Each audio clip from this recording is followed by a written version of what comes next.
on this Monday night. This was not in any way a political decision. There was no political interference. A hearing in a BC courthouse leaves Canada caught in the middle of two global powers. Ottawa moves to reassure China. Why sources tell CBC it's not working. There's no more serve and protect. We don't care about that no more. It's like I'm scared for my life. Serious questions tonight about racial profiling in Canada's biggest city, the community calling for change, and why it's not just a Toronto problem.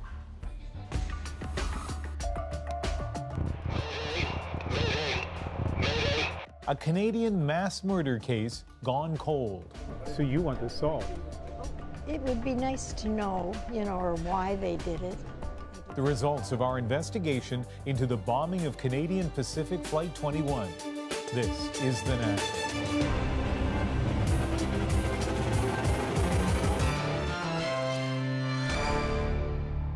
It's a diplomatic dispute with potentially serious implications for global trade. Tonight, that's put all the focus on a Vancouver court as Huawei executive Meng Wanzhou's waits to hear if she will be released from prison.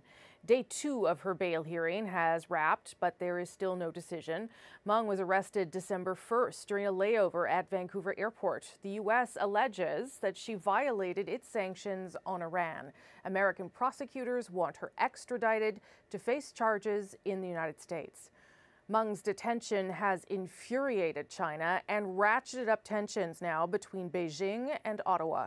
Katie Simpson got some insight into those conversations.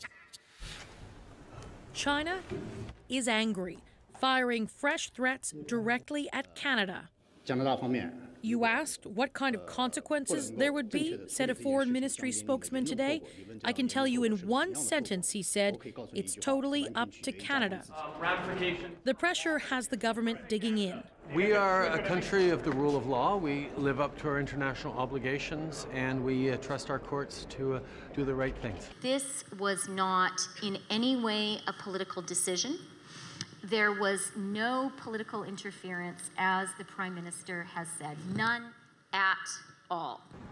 But a senior source tells CBC News that message so far is not resonating in Beijing, and it appears the Chinese government does not believe Ottawa when it says it can't step in. There's no way to The possibility of retaliation is making the business community nervous. The options are essentially limitless, and that's what's very concerning about this.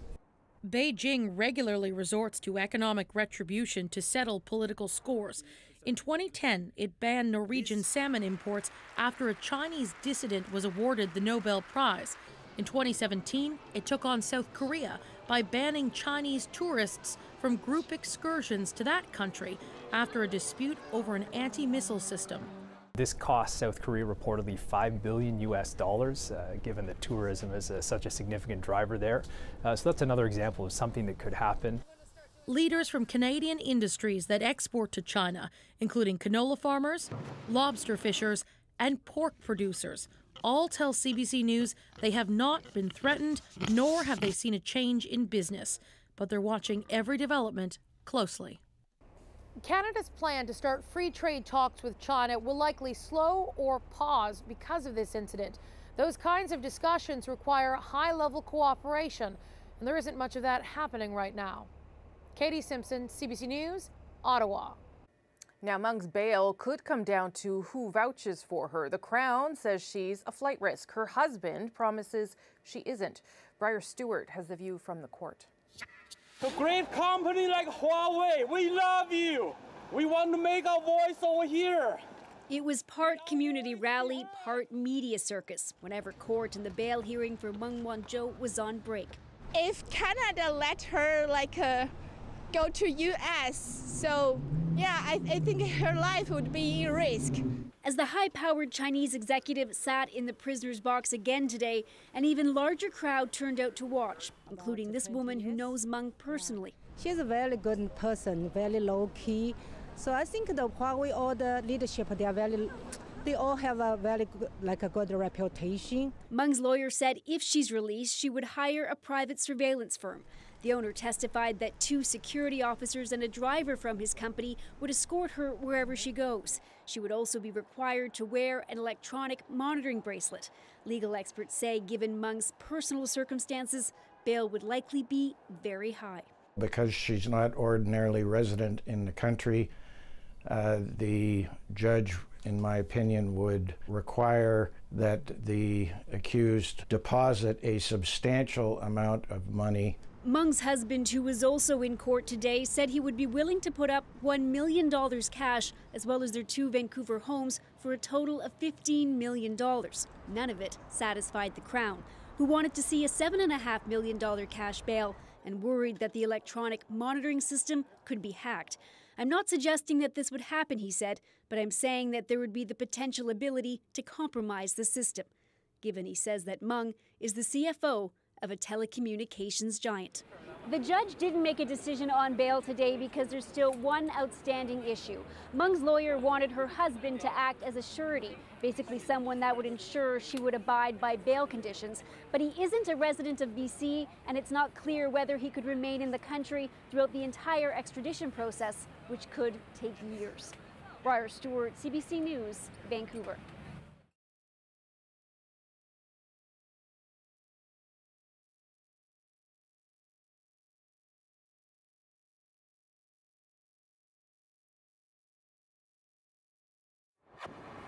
The data proves that Black people are overrepresented in police use of force cases that result in serious injury and death. So here's the breakdown. Black people make up about 8.8% of Toronto's population, but they make up almost 30% of all cases where police used force and the suspect was seriously hurt or killed. And if you just look at the cases where the victim died, they're Black 60% of the time. The size of these racial disparities in and of themselves justify serious research and policy attention. But Toronto Police and its labor union say the numbers just tell one narrow part of the story. Each case is different. To be assessing the data, again, without context, doesn't give you a robust or an understanding of what's the circumstance, what is really going on. So I think this is a disservice to having a broader discussion. Still, the force says it accepts the Commission's recommendations, including looking at ways to collect and report better race-based statistics. But what about the community? As the CBC's Olivia Stefanovich tells us, for many, the numbers simply back up what they've known all along. Now, for this part, I'm going to need your help. I'm going to say a word, and you're going to say, gone. These young men are finding their voice at a public speaking workshop, using their racial identity to craft their message. Worthlessness. Gone. Powerless. Gone. You can see the badge. We asked them about racial profiling and discrimination at the hands of Toronto police. It's just getting worse. And the problem right now, like we were talking about, the community doesn't trust the police. So no, it's no matter, like, there's no more serve and protect. We don't care about that no more. Yeah. It's like I'm scared for my life. When you're driving around, you see an officer, you get that bubbly feeling inside of you. And it's like, I haven't done anything wrong, but because, you know, that whole race has been stigmatized as a bad race. For so long, that feeling is also familiar to Randall Ajay. He says he's been stopped so many times without explanation. My mind just starts racing.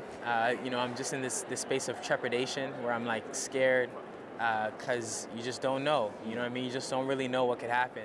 Data collected from an interim report by the Ontario Human Rights Commission only confirms what these women say their community has long faced. I'm dating myself back 35 years, 40 years, nothing has changed. If you're Black and you're wearing a hoodie or you're wearing jeans that's a little bit too low, you're gonna be discriminated against and you're not gonna get help. For me, is when I hear the siren, who did they get or who did they hurt? We don't know how they're gonna function, how they're gonna be productive adult when they grow up, because they are carrying all the trauma. Sometimes it takes a tragedy to mend relationships, but we don't have to wait for bad things to happen to be repaired what is already broken.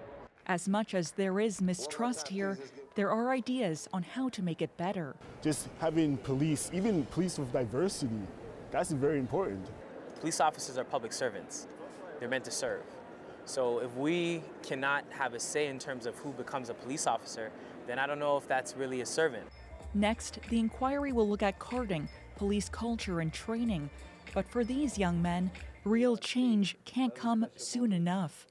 Olivia Stefanovic, CBC News, Toronto.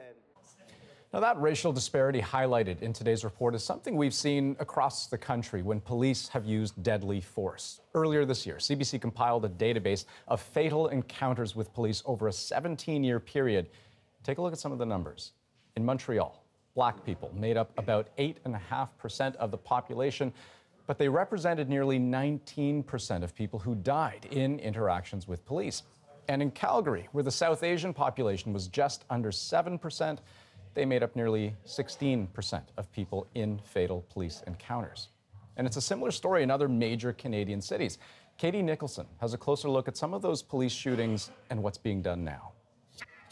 Andrew is really a very loving father. If ever there were a time Sinos Timon thought his nephew would be shot, he figured it would have been when he was a child soldier in Sudan.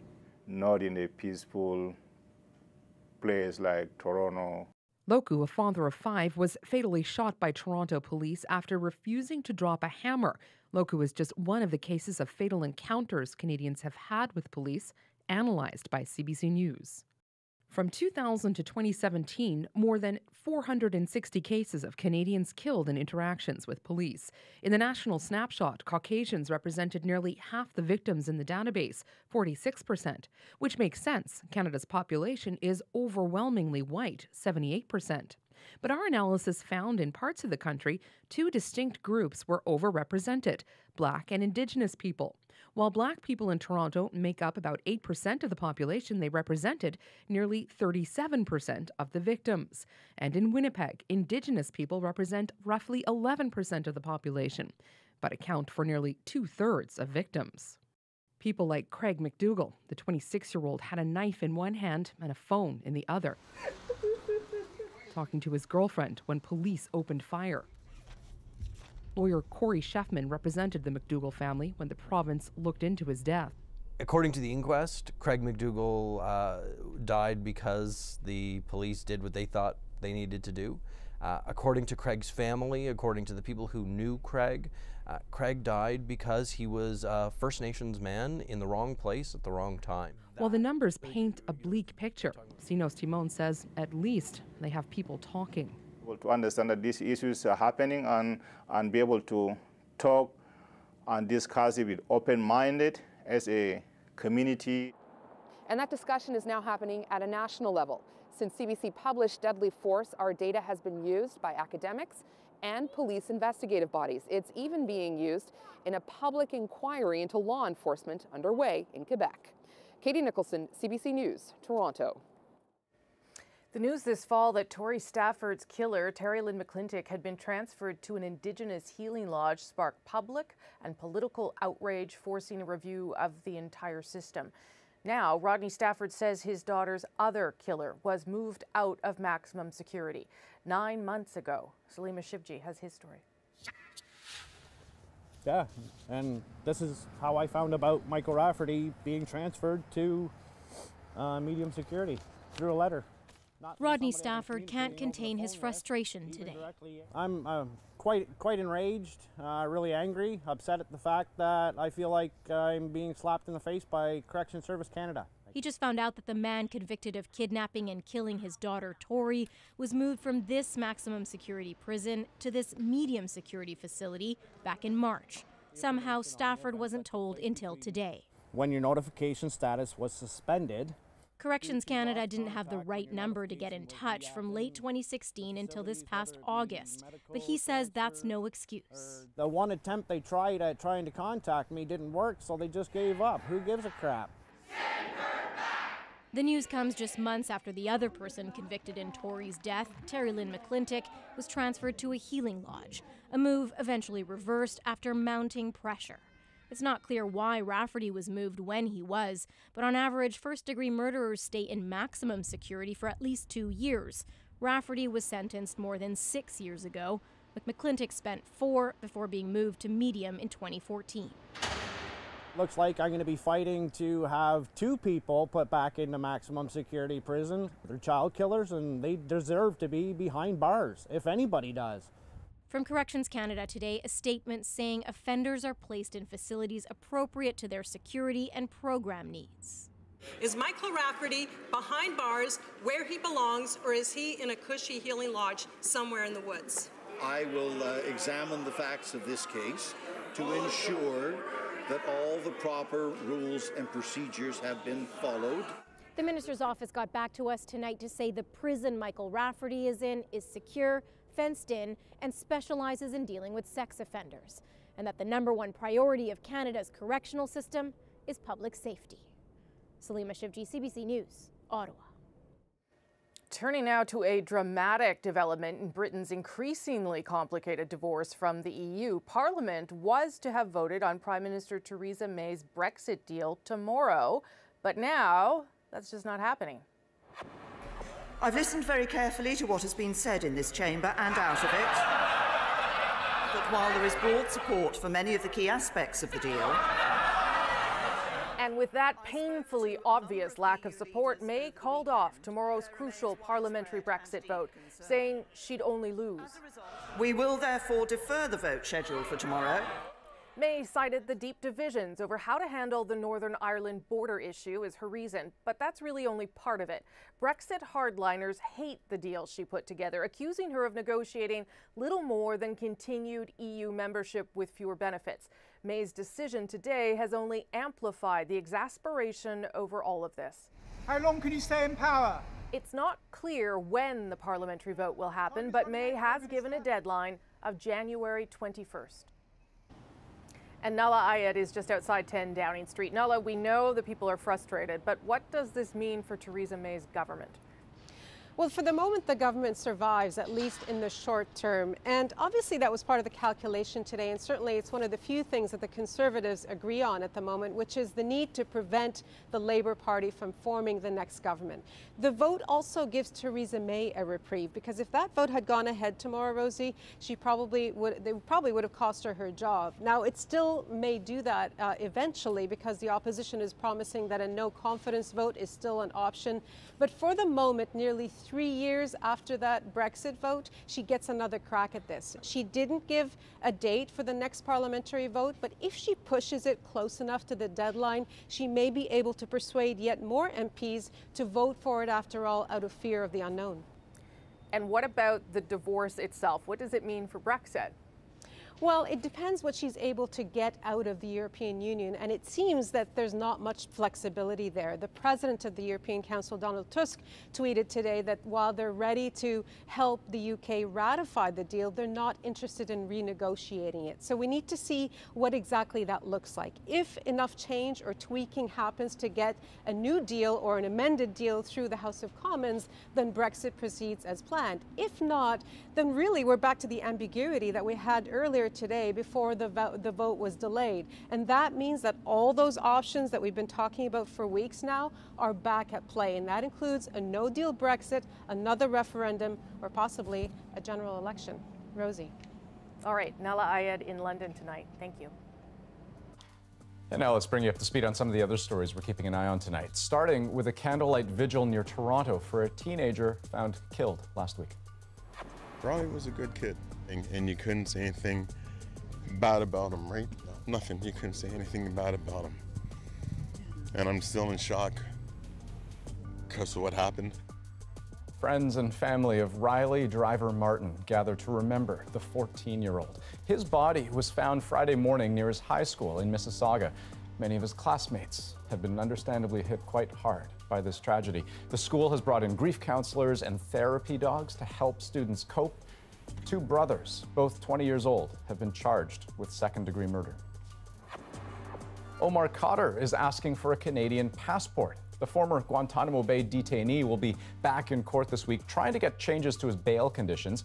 Khadr says he wants to travel to Saudi Arabia to perform the Hajj, a pilgrimage to Mecca. He also wants permission to speak with his sister, who at one time was investigated for helping al-Qaeda but never charged. The bail conditions are in place while he appeals war crime convictions by a U.S. military commission. Ahead tonight on The National, David Saint-Jacques reflects on his first week in space and the emotional moment he says that he will never forget. Also, after weeks of protests and violence, the French president addresses his country in prime time and admits he was wrong. And it's one of Canada's largest unsolved mass murders. Who blew up a Canadian airliner, killing everyone on board? We'll have Ian's in-depth investigation into the suspects, the bomb, and the mystery. CBA 21, do you read? CBA 21, do you read? You know, people talk about twisted wreckage. Well, this is it. This is what it looks like. And this is just one of many pieces. Somebody did this. Yeah. How does that change things?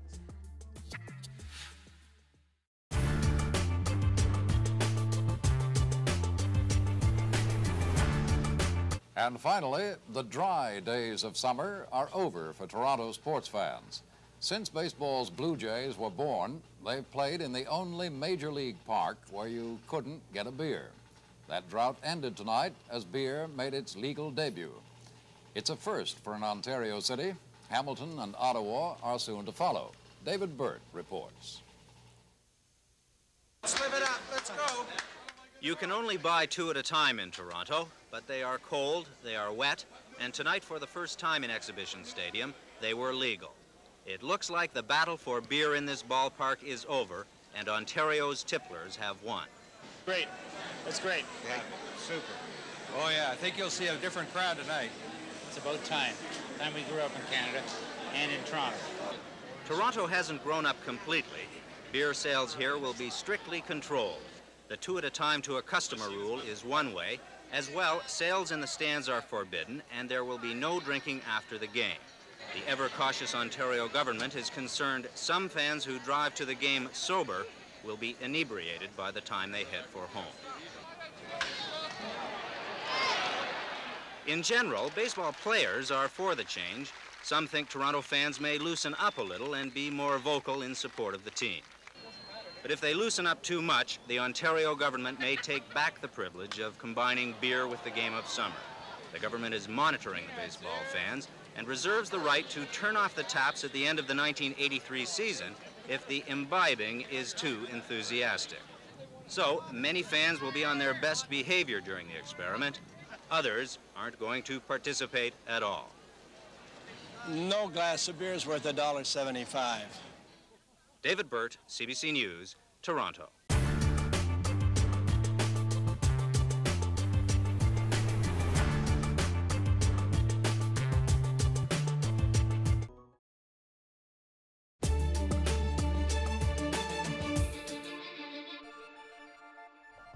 The French president sought to reassert control tonight, addressing the nation in an attempt to end weeks of violent anti-government protests. Emmanuel Macron admitted that the anger is deep and justified, and he offered relief for struggling workers and pensioners. Thomas Daglan now with Macron's dramatic reversal. French TV aired a live pre-show for hours ahead of the president's speech. The way sports networks hype a championship game. Yes, in France, there's Super Bowl-level interest in how Emmanuel Macron digs himself out of this crisis. At 8 p.m. sharp came the president's prime-time address. Je prends ma part de cette responsabilité. Il a pu m'arriver de vous donner le sentiment que ce n'était pas mon souci, que j'avais d'autres priorités.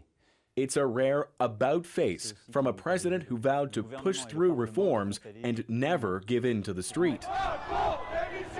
After weeks of protests for lower taxes and higher wages and pensions, tonight those same yellow vest demonstrators were glued to their screens, hoping for concessions aimed at the working class, even as Macron showed them his golden desk accessories. Mon seul souci, c'est vous. Mon seul combat, c'est pour vous. The president promised them a 6.5% increase in the monthly minimum wage and the cancellation of a tax hike for the lowest earning pensioners. The question now is whether that will calm their fury. I fear that some yellow vests will be satisfied with these little crumbs, she said. Me, personally, I'll be out there again tomorrow. TV News went into full post-game analysis mode, complete with a yellow vest protester on set for commentary. Pourquoi avoir attendu si longtemps? Why did the president wait this long, he asked. It just might be that people dressed like him now have a higher profile than ever before. Thomas Dagle, CBC News, London. Up next on The National, who put the bomb on the plane? Why would someone blow up a Canadian airliner? The case of Canadian Pacific Airlines Flight 21 was never solved. Tonight, after months of digging and his podcast, Uncover, Bomb on Board, Ian's investigation sheds new light on the case. I asked him point blank, I said, do you know who did it? And he said, we have a very good idea who the responsible person was.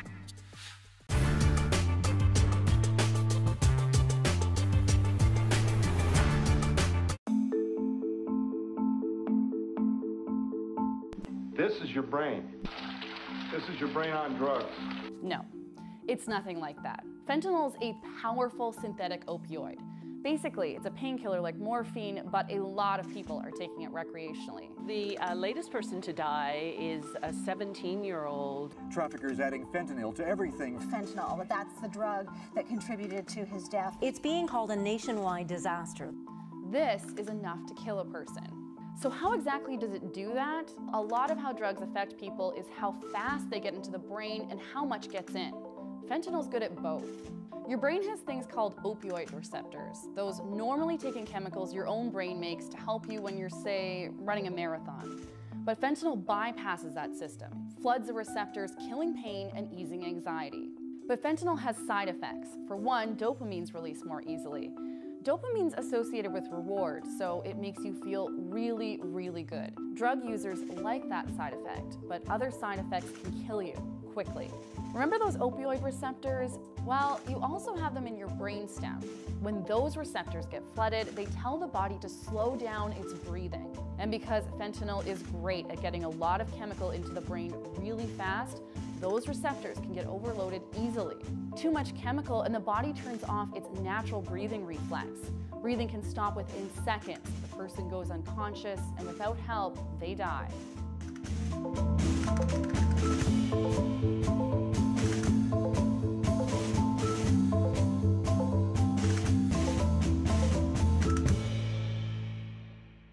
There's a new drug on Canadian streets so deadly it's being compared to a chemical weapon.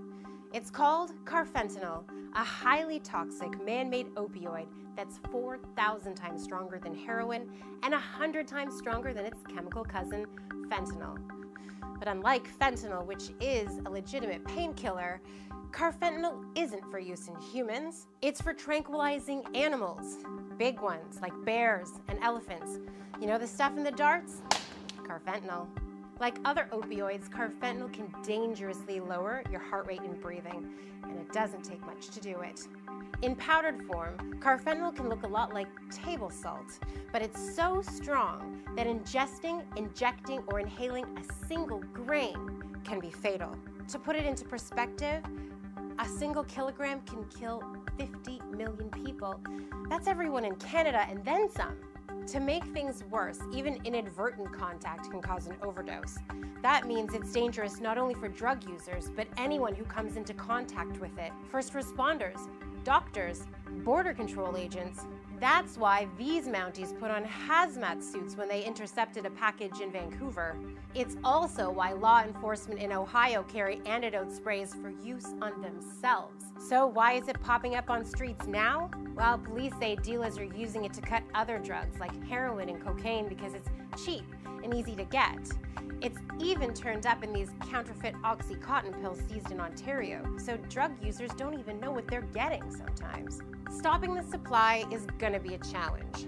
Experts say that the drug is entering North America from China, where it's unregulated, legally manufactured, and openly sold online. Are safe injection sites an answer? What about easier access to antidotes like naloxone? Tell us what you think in the comments.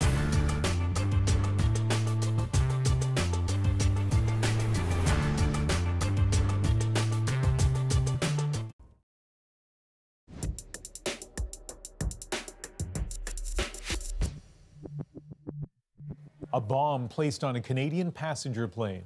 A mass murder with no apparent motive. It's a story that many people in this country have never heard of. For the last 7 months, the National and CBC podcasts have joined forces to dig into this cold case. And tonight, the results of our investigation into the mystery of Canadian Pacific Airlines Flight 21. What is your destination? CB21, Vancouver. Do you read?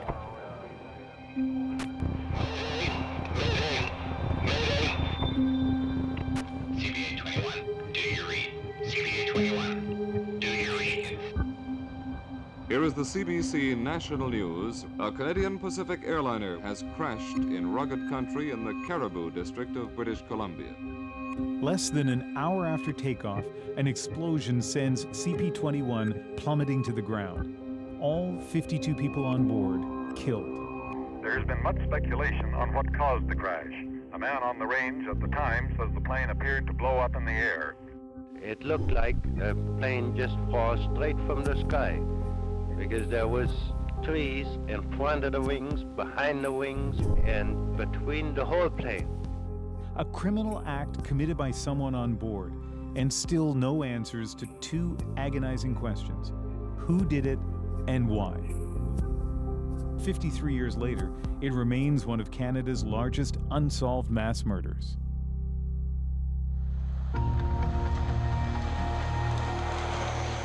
How many trips do you think you made before you finally found the site? I would say we probably were at least a couple of full weeks hiking through bush. This is the turnoff. I keep seeing something and I think that's it. You will know when you see it. Dee Dee Henderson was just 5 years old when her father was killed in the crash. Basically, it's all through here. And then this was where the main body of the plane came down. Coming to the site where so many lost their lives is haunting. You know, people talk about twisted wreckage. Well, this is it. This is what it looks like. And this is just one of many pieces. Somebody did this. Yeah. How does that change things? Well, I mean, if it's an accident, there's nothing you can do about it. But not being able to know who did it means you have no place to even focus your anger. I, for one, will never forget this because I lost a dear loved one in it, and so many other families too. After all these years, so many questions remain. So 5 decades later, we're setting out to see if modern analysis can shed new light on a case long closed. We start where CP-21 began, Vancouver Airport. In the 1960s, there was virtually no security. Bags weren't screened, visitors could walk right up to the planes. You can see how anyone could have brought almost anything on board. It is so nice to meet you. Shirley Whitehouse and her daughter Carmen Kim have thought a lot about who is able to get on CP-21. Do you remember how close you were able to get to the plane on that day? You know, they didn't have any security. Yeah. Shirley is 82 years old now. She was in her 20s when she came here to say goodbye as her mother boarded CP-21. It's a long time ago. The trauma the family has suffered from the crash led Carmen to do some investigating of her own. These are letters from my Freedom of Information from the National Archives. And then Years ago, she filed a request for information. What came back, these RCMP reports from 1965, astonished her. I was shocked because you see all these TV shows, closed case, you know, pull out all these cold cases and stuff like that, and I'm thinking, well, this is reality. How come it's not been dealt with? Inside the files, the RCMP list their 4 main suspects. A gambler who purchased big life insurance policies moments before boarding. He told his wife he was traveling for work, but police couldn't find where that work was. a man who was traveling with a handgun and described by his psychiatrist as having a deep madness toward the world. An explosives expert with a criminal record of violent offenses. And a young man described as a loner and a gun enthusiast with a large collection of gunpowder. What the documents don't say, of course, is which one may have planted the bomb. So you want this solved? Oh, absolutely. I think Mom does too. It would be nice to know, or why they did it, at least. This is where our investigation picks up. We start by filing new requests for all documents related to the RCMP and Transport Canada's investigations. I mean, the new documents were even more definitive about the fact that the bomb. We comb through thousands of pages, pulling out information on the suspects and the bomb, including an analysis of the blast damage to the rear of the plane. Police conclude the bomb was likely made of dynamite or gunpowder and was placed on the bathroom floor in clear sight. That means it was almost certainly put there by someone shortly before the bomb went off. We take the material we've gathered to 3 experts, someone who teaches about explosives and blasting, a criminologist, and a former aviation crash investigator. First up, Larry Vance. So let's take a look at the film that CBC took the day after. You can take a look at this. There had been lightning in the area when CP-21 went down, and some family members wondered if there was any chance that something other than a bomb was the cause. And looking at it through modern-day crash investigators' eyes, what do you think of their conclusion that an explosive device of some sort brought down this plane? I think it's absolute. This adds up pretty quick to being a criminal event perpetrated by one or more people. That's the easy part.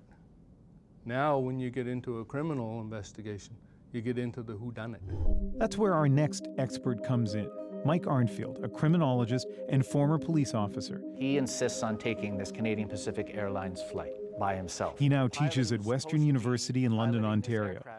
We've hired him to review the evidence. We know that a passenger set off the bomb, and 4 are left remaining that cannot be eliminated because they all, in theory, had either motive or opportunity to carry this out. Mike zeroes in on the same 4 passengers as the RCMP: Stephen Colazar, Douglas Edgar, Paul Vandermeulen, and Peter Broughton. The idea that these 4 men with their histories would be on a flight with 52 people on board. It's uncanny. It's something out of a Hitchcock film. Strangers on a Plane, we could call this. Mike will also analyze the case using a new computer algorithm that compares it to similar crimes. While he looks over the file, we head back to BC to get a better sense of what investigators were thinking in 1965. Ken Leyland's late father led the investigation for Transport Canada. His father kept meticulous diaries and a secret that he revealed to Ken decades after the crash. I asked him point blank, I said, "Do you know who did it?" And he said, "We have a very good idea who the responsible person was." And you must have asked him who? I remember him saying that this particular individual was very much a loner. Didn't belong to any organizations with the one exception of the Black Powder Shooting Club at the mine where he worked in Cassiar. He's describing Peter Broughton, and there's more. He went to the Vancouver Public Library and checked out a book on Douglas piston-powered airliners, of which DC-6Bs were one. So we head to the library to see if we can track that book down. This is a selection of the material that we have that dates back to the 50s and 60s. We look through books from that era, but can't find anything that points to a culprit. There's nothing in here that would give somebody a clue as to how to bring down an airplane. This may be a sign that what Ken Leyland's father heard about the evidence was not entirely accurate. But what we do know is that Broughton's connection to gunpowder made him a leading suspect because police believed gunpowder was part of the bomb. There's a saying in forensics and in explosives investigations that the design of a bomb is limited only by the imagination of the bomber. When we come back, we'll test how easy it was to build that bomb. What we find could help us determine who did it. 2, 1. The Canadian podcast climbed the iTunes charts in several countries, in no small part because of the bizarre story it tells. Imagine a hot laser dragged across your flesh for 30 minutes without anesthetic. It looks at Vancouver's Sarah Edmondson and her strange time inside a self-help group called NXIVM that she says forced her to be physically branded. It was worse than childbirth. A secretive organization with a mysterious leader. I'm very devilish, and I think I'm probably the worst coach in the world because I'm just a demon. He's now been arrested in the U.S. along with a member of Canada's wealthy Bronfman family. Both deny any wrongdoing. But it was a chance meeting between former childhood friends Edmondson and journalist Josh Block that led to the podcast. So you know Sarah Edmondson personally. So what's it like investigating the life of someone you know? Josh Block is the host of Escaping NXIVM. We reached him in New York. So Josh, this story is in many ways, I mean, it's just so wild.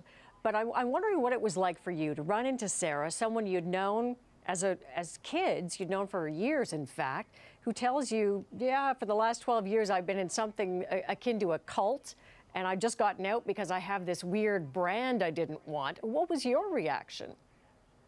I was really shocked, floored. I knew that Sarah was part of this group. I knew that it was a kind of bizarre self-help group. I had no idea that women were being branded inside the group and just how complex the whole story was. And her story has now been the subject of the podcast that you've done that's been tremendously successful. But I'm curious, as a journalist, normally when we know someone who is a part of a story, we recuse. We stand aside and go, look, there's a conflict. I can't necessarily do this story without really feeling emotionally impacted. Why did you decide to go ahead with it and tell it yourself? I knew Sarah going back to daycare, and so we felt like I had access to something, to knowing her, understanding her, and trying to understand this story of how she got so drawn into this group that she ends up getting branded.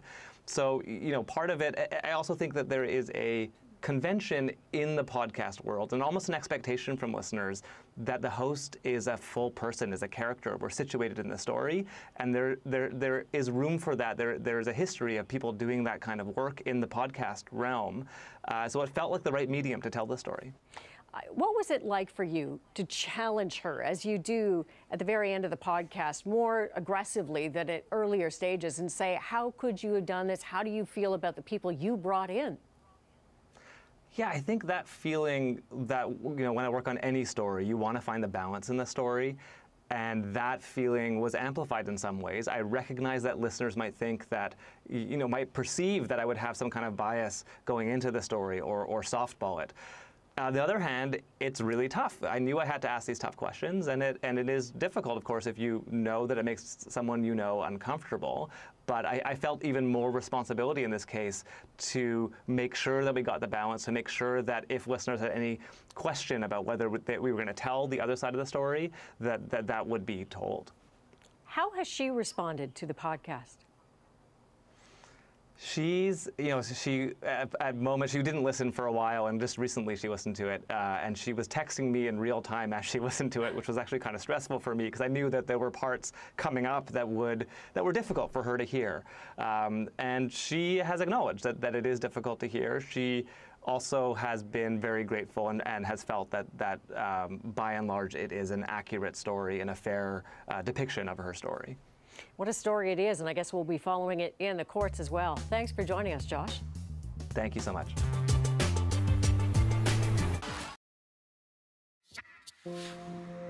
We're headed inside a quarry near Peterborough, Ontario, to better understand the bomb that brought down Canadian Airlines Flight 21, killing all 52 people on board. I think one of the surprising things for me is that there's still some pretty fundamental questions about the explosion that brought down CP-21. What kind of explosive was used? Who had the sophistication to put together that bomb? And so I hope we get some of those answers today. Bill Smith is a professional blaster. So 1965 is a long time ago, 53 years ago. So first of all, getting black gunpowder back then wouldn't have been tough, I guess. Not an issue. You would just buy it at probably your local store. And what about dynamite? How hard would that be to get, do you think? The same deal. You go in and as long as you were over 16, I believe you bought that right over the counter, right? You go buy dynamites and blasting caps. Farmers did it all the time. All right, well, let's blast some rocks. All right, let's go. Early in their investigation, the RCMP determined dynamite and/or gunpowder created the blast. Because black gunpowder definitely was in the area of the explosion. We're replicating the test the RCMP did in 1965. First, Bill prepares the dynamite bomb. Now this is just black powder? And just like the original investigation, we also use a metal pail and car tire to simulate the toilet in the plane. Okay, here we go. Charges on. Okay, ready for the count. 3, 2, 1, 0. Wow. Holy smoke. How high do you think that tire went? 30 meters? Yeah.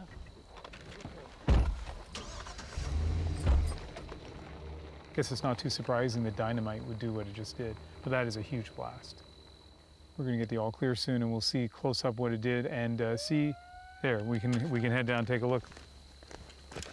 What is interesting is the amount of black residue we have left. What do you mean the pail is gone? Like, gone. But where are the pieces?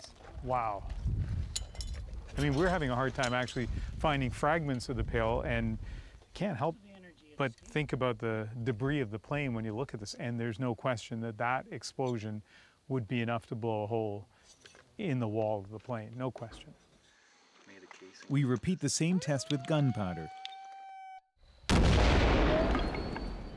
That's a lot of kick. It also creates a violent explosion. What does this tell you about who might have made this bomb? It wouldn't take a lot of expertise to do what we did today on a plane. Any of the 4 suspects could have created this bomb. So were police wrong to focus on Stephen Kolazar because of his expertise with explosives? What would his motive be? We have no known motive.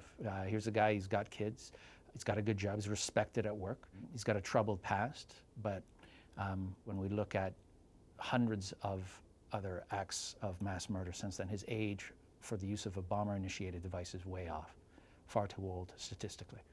If Kolazar didn't have an apparent motive, who did? We move on to Douglas Edgar. The large insurance policies he bought just hours before boarding the flight raised suspicions.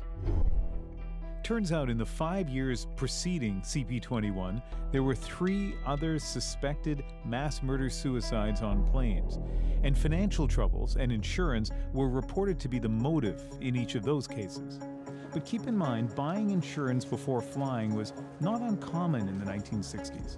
Policies were sold at airports, even out of vending machines. Douglas Edgar bought 4 policies worth the equivalent of about $1 million today. Enough for this gambler to leave his family financially well off. Edgar's daughter Leah was 9 when her father died. Leah Edgar, it's a pleasure. Yeah, really nice meeting you. Thanks More than 50 years later, she's come from California to make it clear she is certain her father was not the bomber. She says there was nothing sinister about the insurance he bought at the airport that day. And I can even remember him giving me some of the change and putting it into the machine. He had me do it because a prize came out, a bundle of papers. One of the things that came up in the investigation, as you know, is that the police couldn't verify where he was headed to. So what do you make of that? He was a gambler. So he may not have wanted to have disclosed all the details of where he was going to be ending up in Prince George. And he could get a day job, and in the logging camps, they would play cards at night. So here's someone who makes a living by deceiving other people through card games. It would have been intuitive for him if money and leaving his family better off was somehow the motive. It would make sense to take out a conventional policy. Mike says someone killing themselves to provide insurance money for others is unlikely to be the sole motive for mass murder. Likelihood then that he did this? I'm prepared to eliminate him entirely. We're now down to 2 suspects. Paul Vandermeulen may have had 2 motives. Months before the flight, he paid a large premium for life insurance. And then there's this. His psychiatrist described him as having a deep madness toward the world. Then there are the contradictory clues of what van der Meulen took on board. First of all, a handgun, which one expert told us could perhaps have been used to prevent someone from foiling his plan. But he also had a large amount of cash. If you're going to go and demolish an aircraft and kill yourself, why are you carrying money? The same things that make him suspicious and mysterious actually are exculpatory and exclude him. Still, there's enough here that we can't eliminate van der Meulen. And that brings us to Peter Broughton, Mike's top suspect. Described as a loner, worked at a mine, he's into firearms, he is an armorer at actually the Cassier Mine Gun Club. So he has access to gunpowder, he has access to dynamite. He has a facility where he can test explosives without raising suspicion. And there's more deep inside the police files. Investigators say that just days before the crash, Broughton told his mother there was something dangerous in his room. And this is interesting because she later denies that conversation when she's interviewed by police. Maybe it was a note explaining his rationale for doing this, a suicide note of some kind. Maybe it was the device. We don't know. We searched for relatives of Peter Broughton and finally connected with his sister, Joan Hodgins. She agreed to talk to us. So we know somebody did it. There's no way. That's just not anything he would do, I'm sure. In my heart, I know that. He wouldn't do that. He was a happy kid. He liked to read, he liked his music, he loved hockey, he loved his nieces and nephews, and he was very good to his mom. Now you tell me if a person like that would do such a terrible thing to his family. Why would he do this? That's the question everyone asks about every mass murderer. Somebody may have some insight into who did this. Someone may be holding the key to all this, and we don't know what that is. 2 suspects and 1 exhaustive investigation, and yet no overwhelming proof either was the culprit. But we do know someone on board this plane planted the bomb. More than 50 years later, as family and friends of the victims get older, time for someone to come forward with the key to this mystery is running out. Okay, if you still have questions and want to know more, I sure do. You can find more of our investigation online. Go to cbc.ca/bomb-on-board. You can read some of those original police documents that Ian was showing us and hear from one of the first people to arrive at the crash scene. And you can find out how to get in touch if you have information on the case. Of course, you can also listen to the 6-part podcast. It's in the Uncover series, Bomb on Board. It's already been downloaded millions of times. Now we'll look at some other developing stories we are watching tonight. An accused Russian spy appears to have reached a plea deal with U.S. prosecutors. Now I'm the board member of the Right to Bear Arms. Maria Butina is suspected of trying to infiltrate the NRA and influence U.S. policy towards Russia before the 2016 election. Until now, she maintained that she was simply a foreign student interested in bettering relations between the 2 countries. According to a court filing, she'll change her plea this week. Well, this video shared on Facebook is getting a lot of attention and a lot of criticism. It shows officers grabbing a baby from his mother during an arrest in Brooklyn at a social services center. Police were called after she allegedly refused to leave. Right now, she's still in police custody. Her son with a family member, and the NYPD is also carrying out a review of what happened. As we get closer to Christmas, Canada Post has hired 4,000 extra workers and will be making deliveries 7 days a week. That's to help cut into a backlog of 6 million packages, which follows 6 weeks of rotating labor strikes and a big jump in volume this year. I now ask you to step forward to receive your Nobel Prizes from the hands of His Majesty the King. Yeah, you heard it right there. Nobel Prizes were handed out today in Stockholm, and among the recipients, a Canadian, Donna Strickland, a professor at the University of Waterloo. She's a co-winner of the Nobel Prize for Physics for her work on lasers that eventually became foundational to laser eye surgery. She's just the third woman to ever receive the physics prize, and her share of the prize money is about $250,000 US.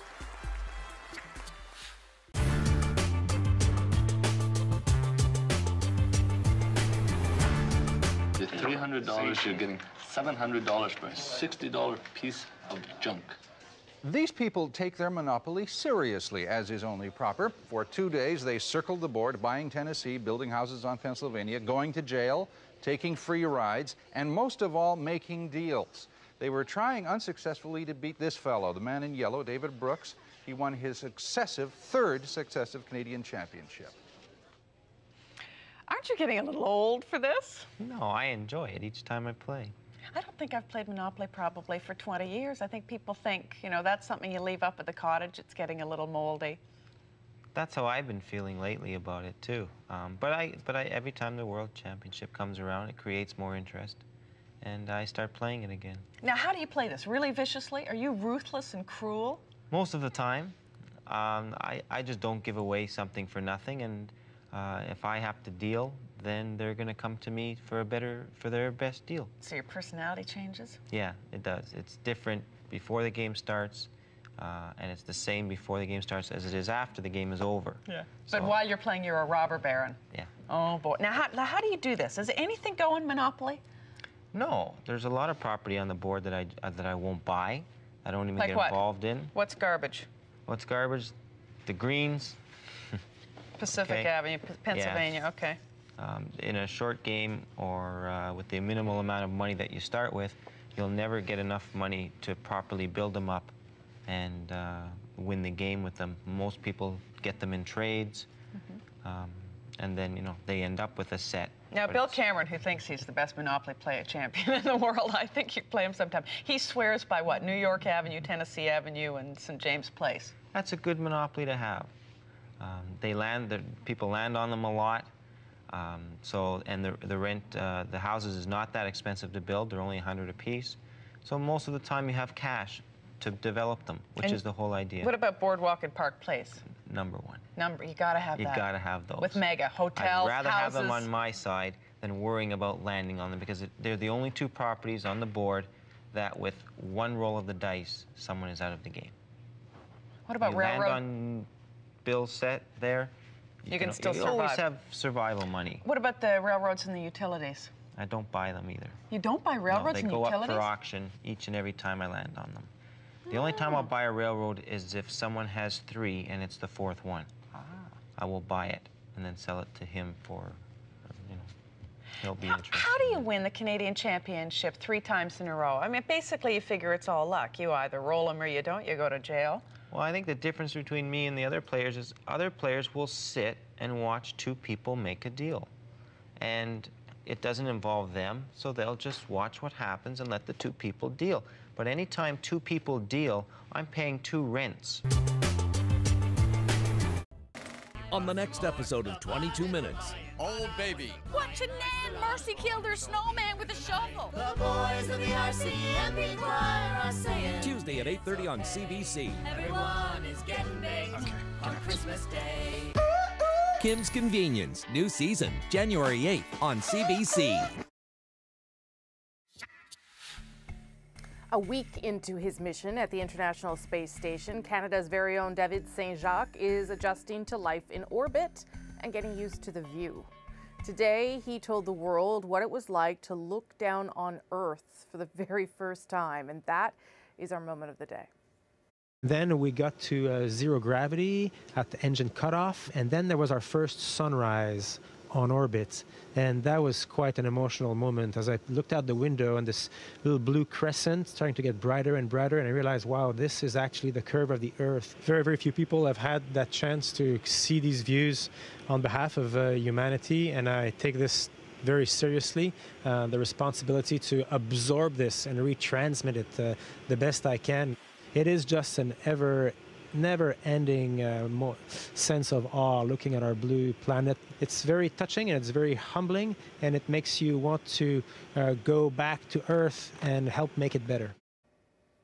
So that's lovely, obviously, and poetic and all those, you know, stunning things. However, there's other things that he's having to get used to up there. One that I never thought of, struggling with congestion. Lack of gravity means that there's no force to pull your blood through your body.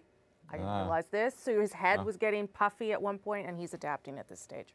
Weird. Well, and the lack of gravity, I mean, it introduces all kinds of weird things, right? I mean, just being able to figure up from down, like, it's funny to think that it might be an arbitrary decision.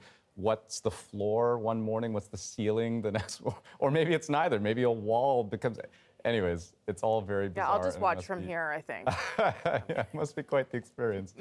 That's The National for this December 10th. Have a good night. Good night.